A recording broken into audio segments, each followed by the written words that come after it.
Bienvenue sur Africa 24 dans cette nouvelle édition du Non-Stop Info. Voici les titres de l'actualité.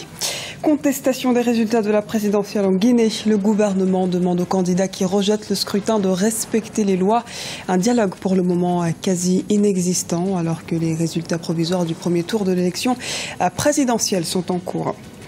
Le PAM s'impose à la Chambre des conseillers au Maroc. Le nouveau président de l'institution s'appelle Hakim Benchemas.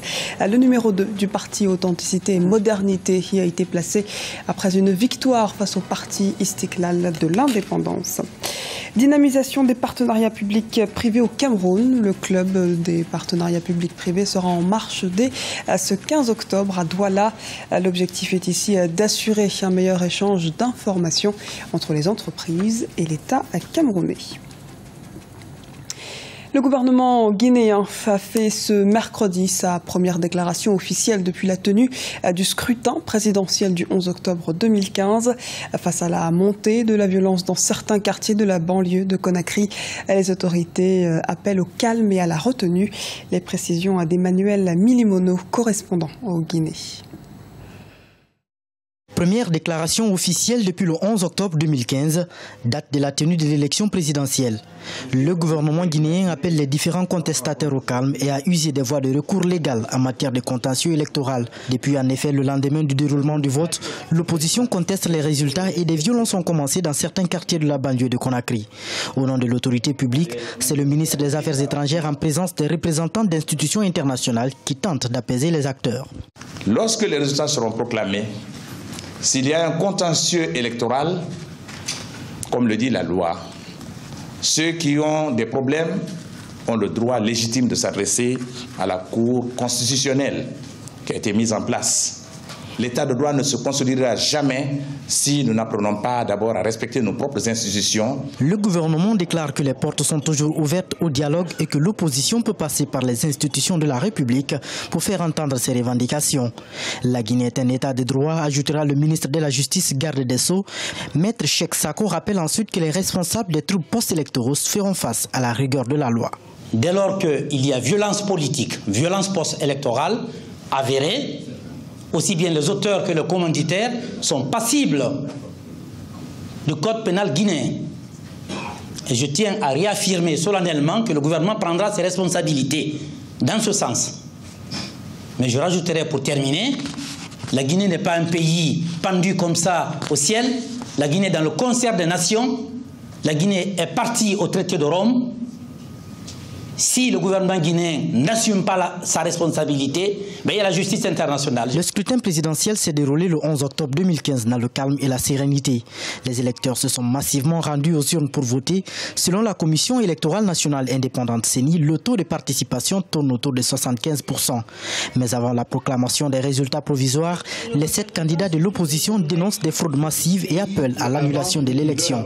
Les différents observateurs internationaux sont quant à eux unanimes. Les manquements constatés ne remettent pas en cause la sincérité du scrutin.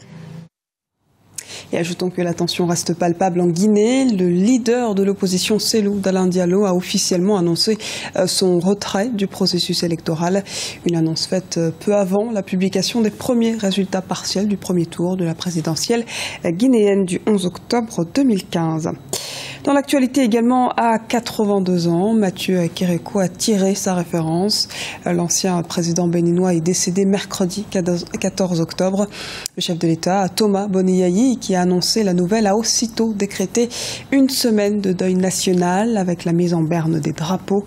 Rappelons que M. Kérékou a dirigé le Bénin à 2 reprises, de 1972 à 1990 et de 1996 à 2006. Et depuis 2006, il vivait retiré dans sa région natale de Natintingou, dans le nord-ouest béninois. Écoutons à ce propos la réaction d'Adrien Anzo Glélé, ancien ministre béninois. C'est une grande disparition, c'est une grosse perte. C'est un exemple de sagesse, de patriotisme. C'est un grand patriote. Il a montré un grand cœur à un moment donné. Il a montré beaucoup de sagesse. Il a montré un grand souci pour protéger le peuple contre les violences éventuelles, contre les appétits des insatiables. Donc c'est un grand homme qui s'en va là. Il a montré du caractère, il a montré des choses, et ça c'est extraordinaire. Et venant des gens comme moi qui ont été victimes de la révolution, J'ai été condamné à mort, j'ai été jeté en prison, j'ai fait 10 ans, je suis sorti. Quand nous parlons ici, nous savons de quoi nous parlons. Il y avait raison d'être meilleur pour que les coups sur le plan de la patrie, sur le plan des valeurs de la démocratie, des libertés, et qui vraiment s'est montré en dessous de tout. Et voilà, que le coup a montré beaucoup de sagesse, beaucoup de cœur, beaucoup de machin là. Nous, on a beaucoup apprécié. C'est un grand temps qui s'en va là. Au Maroc, le PAM prend la tête de la deuxième chambre. Hakim Benchemas du parti Authenticité et Modernité a été élu mardi président de la Chambre des conseillers en obtenant à l'issue d'un deuxième tour 58 voix contre 57 pour Abdesamad Kaloul du parti de l'Istiklal. On fait le point avec Alioune Guindo. Le parti Authenticité et Modernité du Maroc conserve la présidence de la Chambre des conseillers. Après une forte compétition menée contre le parti de l'indépendance Istiklal, le PAM a réussi à placer Hakim Benchemas, numéro 2 du parti, à la tête de la deuxième chambre du Parlement. Ce dernier a succédé à son collègue du parti, Mohamed Cherbi Alila, après avoir gagné les élections face à l'Istiklalien Abdesamad Kayou. Le paysage politique marocain est très complexe dans la mesure où la séparation entre opposition et majorité n'est pas tranchée. On a opté pour le PAM à un moment où le parti du Istiklal, qui faisait partie de l'opposition, s'est détaché, s'est désolidarisé donc du PAM pour soutenir le PJD. Le PJD qui est le chef de la majorité, le PAM n'a pas fait montre de solidarité à l'égard de l'Istiklal, qui pourtant était dans l'opposition tout comme le PAM. Bon, maintenant, si le représentant du PAM est crédible, mais bien sûr, il l'est. Le nouveau président de la Chambre des conseillers en était le porte-parole et le président de son second groupe parlementaire. Il est également le président du Conseil national de son parti. Ayant grandi dans le Rif, une chaîne de montagnes au nord du Maroc maudite par le roi Hassan II, Hakim Benchemas devient l'expert islamiste du parti Authenticité et Modernité.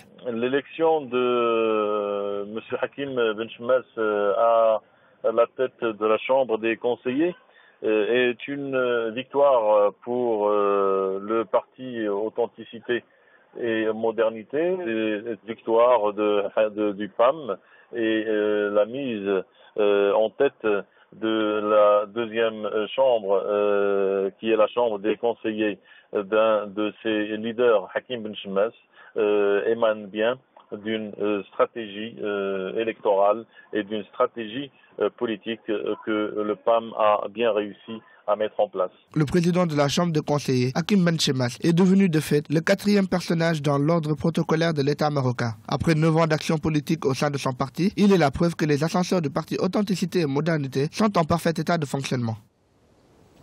Le Cameroun met l'accent sur les partenariats publics-privés.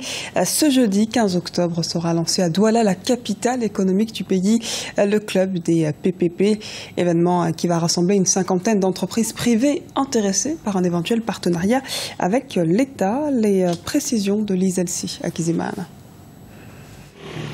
Lancement du club partenariat public-privé au Cameroun. L'événement aura lieu ce jeudi 15 octobre 2015 à Douala, la capitale économique du pays. Une cinquantaine d'entreprises y participent, notamment les représentants des banques, des agences d'assurance, des entreprises de construction, des hommes d'affaires ou encore des industriels. L'objectif du club, assurer un meilleur échange d'informations au niveau du secteur privé afin de mieux répondre à la demande.